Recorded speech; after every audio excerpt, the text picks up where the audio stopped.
정부 주관으로 제44주년 부마 민주항쟁 기념식이 창원에서 열렸습니다. 오랜 상처의 기념식에선 일부 참석자들이 그동안의 아쉬움을 나타냈습니다. 지난 6월 119 구조견 우리가 인명구조라는 무거운 짐을 벗고 현역 생활을 마무리했는데요. 은퇴 후 갈 곳이 없던 우리가 한 소방관 입양자를 만나 제2의 삶을 살고 있습니다. 제104회 전국체육대회가 전라남도에서 성황리에 열리고 있습니다. 내년 개최지인 김해시 관계자들이 목포를 찾아 현장을 살폈습니다. 경상남도 출자 출연 기간 노동자들이 임금 수준을 개선해야 한다고 목소리를 높였습니다. 이들이 발표한 자료에서 기간별 행정직 초임의 임금 격차가 최대 870만 원에 달한 것으로 나타났습니다.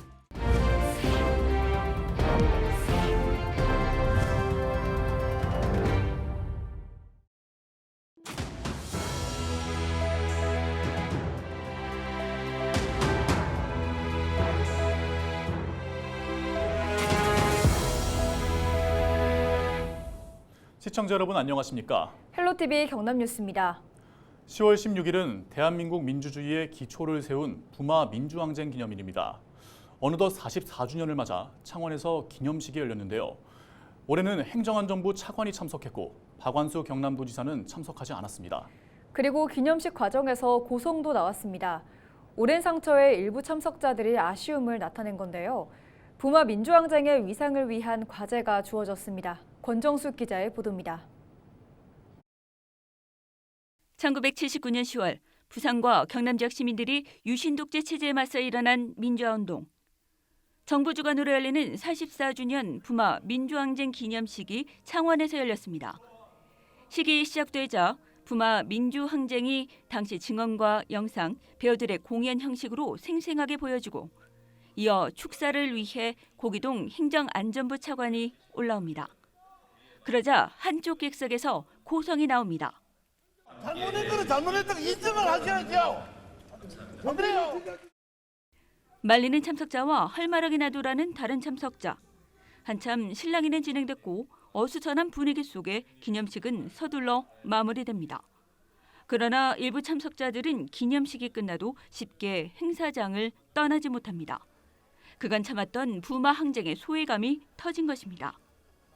행사 주관인 행안부, 행정, 경남 도의원은 물론 일반 참여자가 좌석 중심부에 배치됐고 항쟁 참여자는 뒤쪽 외곽에 배치되며 도화선이 됐습니다. 행사에 그 당시 희생을 받고 깜수가하고 두드려 맞고 폭행당하고 하여튼 사람들 쫙 구석에 처박아 놔놓고 말이야. 이 사람들이 만든 사람들이 이 사람들이요 중간에 앉았는데 이런 사람은 관련도 없어요. 행정안전부가 주최하는 기념식이지만 셔태 대통령, 이후 총리, 다음 장관에 이어 이번엔 차관이 참석하며 위상 축소 우려도 나오고 있습니다.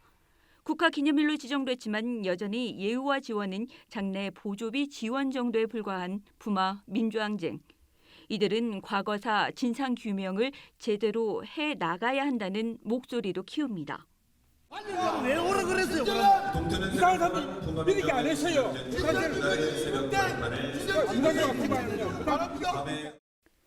민주주의의 초석을 쌓은 부마 민주항쟁. 이제는 의미 있는 기록을 위한 더 빠른 걸음을 내딛기 위해 무엇을 해야 하는지 고심해야 할 시기로 보입니다. 헬로티비 뉴스 권정숙입니다. 산세가 험한 지리산을 누비며 사람들의 소중한 생명을 구해온 119 구조견 누리. 지난 6월 인명구조라는 무거운 짐을 벗고 현역 생활을 마무리했는데요. 덩치가 크고 나이가 많은 구조견의 특성상 은퇴 후 갈 곳이 마땅치 않았지만 한 소방관이 입양자로 나선 덕에 반려견으로 제2의 삶을 살고 있습니다. 표영민 기자의 보도입니다. 주인과 여유롭게 산책 중인 반려견.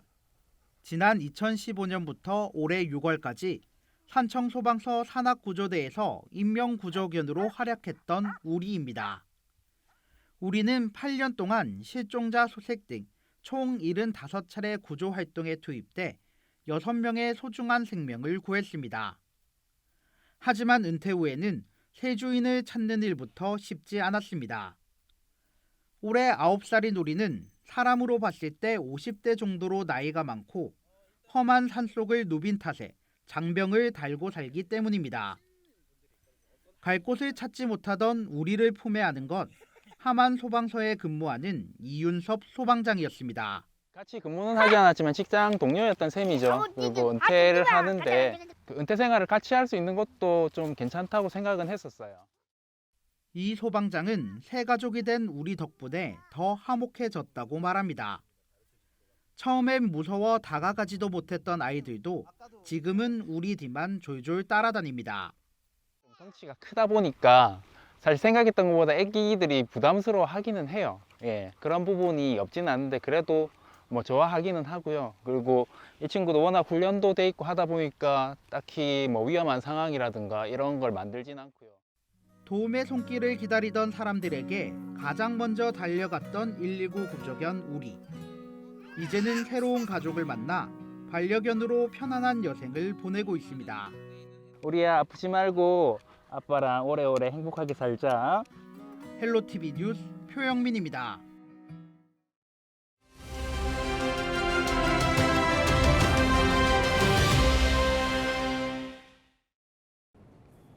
항저우 아시안게임에서 수영 분야 선수들이 메달을 대거 따내며 기쁜 소식을 안겨줬는데요. 아시안게임 수영 메달리스트들이 전국체전에서도 역시나 금빛 물결을 일으켰습니다. 이나라 기자의 보도입니다. 1m 높이 다이빙 보드. 끝에 선 선수가 높게 뛰어오릅니다. 공중에서 몸을 원으로 말아 여러 번 회전한 선수는 아름답게 물속으로 들어갑니다. 지난 아시안게임 다이빙 종목 메달리스트인 김영남, 이재경, 우화람 선수들은 전국체전 스프링보드 1m에 출전해 기량을 뽐냈습니다. 멋진 경기에 관객들의 환호성도 이어졌습니다. 안정적인 경기를 펼친 김영남 선수는 426.15의 성적으로 금메달을 획득했습니다. 광주광역시 이재경 선수와 부산광역시 우화람 선수는 각각 은메달과 동메달을 차지했습니다. 입대를 앞둔 김영남 선수는 평소처럼 최선을 다했다며 제대 후에도 선수로 활동하고 싶다는 뜻을 내비쳤습니다. 올해는 좀 열심히 많이 준비했고 최선을 다하려고 더욱 이제 매진을 하다 보니까 메달 땄는데 너무 좋고, 근데 이제 갔다 와서 이런 몸 상태가 어느 정도 유지가 된다고 하면은 다시 이제 올림픽이나 아시안 게임을 준비하는. 한국 수영 대표 선수이자 강원도청 소속인 김우민, 황선우 등 선수 5명은 식중독 증세에 시달렸음에도 전국체전에 출전하는 투혼을 발휘했습니다. 특히 아시안게임에서 3관왕을 한 김우민 선수는 지난 14일 열린 남자 일반부 자유형 1500m에서 금메달을 따냈습니다. 좀 나고 몸살 기운도 많이 있어가지고 지금 경기 진행하는데 조금 힘들었는데 이것 또한 경험이라 생각하고 또 어떤 상황이 있을지 모르기 때문에 잘 이겨낸 것 같아서 지금 좋습니다. 황선우 선수 등 강원도청 소속 선수들은 다음 날 치러진 계영 800m에서도 금메달을 차지했습니다. 수영 종목에 대한 인기가 높아지는 가운데 자유형 400m와 혼계형 400m 등 수영 경기는 전국체전 폐막일인 오는 19일까지 이어집니다. 헬로티비 뉴스 이나라입니다. 영화 우리 생애 최고의 순간에서 많은 감동을 줬던 종목이 바로 핸드볼인데요. 이번 전국체전에서 여고부 선수들이 제2의 우승순을 꿈꾸며 최고의 기량을 펼치고 있다고 합니다. 자세한 내용 송효찬 기자가 취재했습니다. 전남 무안종합 스포츠파크에서 펼쳐진 여고부 핸드볼 준중결승. 이날 경기는 인천 비즈니스고와 전북 정읍여고의 맞대결. 전반부터 팽팽한 접전이 오고 갑니다. 전반은 12대 11로 단 한 점 차. 후반 들어 인천의 공격이 거세집니다. 결국 인천은 5점 차까지 점수를 벌리면서 가장 먼저 준결승에 안착했습니다. 일단 3학년이니까 책임감 가지고 애들 잘 이끌어가지고 좋은 성적 내는 게 제 목표입니다. 앞서 인천 비즈니스고는 지난 7월 열린 전국 종합 핸드볼 대회에서 우승을 차지했던 서울 휘경여고를 꺾고 기분 좋은 첫 승을 신고했습니다. 전북까지 누르면서 분위기를 탄 인천. 최종 목표는 우승입니다. 지금 고등부 있는 선수들이 좀 성장을 해서 조금만 더 이렇게 노력을 한다면, 좋은 선수를 육성하고 발굴한다면 다시 옛날의 그런 영광을 되찾으리라 생각을 하고요. 선수들은 전국체전 우승과 함께 전국 최강의 핸드볼 팀으로 세계 대회까지 노리겠다는 계획입니다. 제2의 우생순을 꿈꾸는 여고생들. 이들의 힘찬 발걸음에 응원을 보냅니다. 헬로티비 뉴스 송희창입니다. 105회 전국체전 개최지인 경남 김해시 관계자들이 104회 전국체전이 열리고 있는 전남 목포를 찾아 경기 운영과 진행 상황을 꼼꼼히 살폈습니다. 김해시 관계자들은 104회 전국체전 개회식 이튿날인 지난 14일 전국체전 주경기장인 목포 종합경기장을 비롯해 배치도 활용 계획 등을 꼼꼼히 살핀 뒤 경기 진행 상황을 둘러봤습니다. 홍태용 김해시장은 내년에 김해 방문의 해가 맞물려 있는 만큼 105회 전국체전도 104회 전국체전을 밑거름 삼아 관광과 문화가 함께하는 대회가 될 수 있도록 준비를 철저히 하겠다고 밝혔습니다.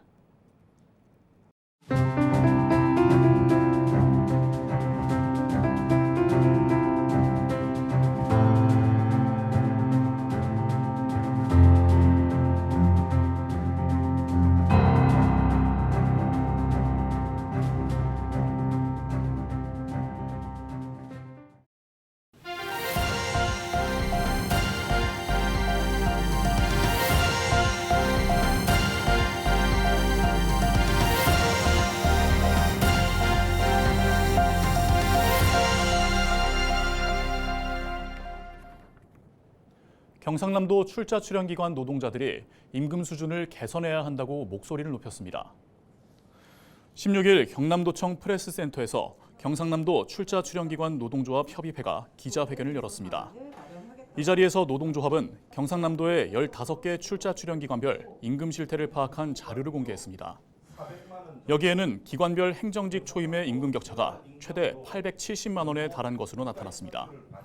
또 명절 휴가비와 교통비 역시 차이가 있는 것으로 집계됐습니다.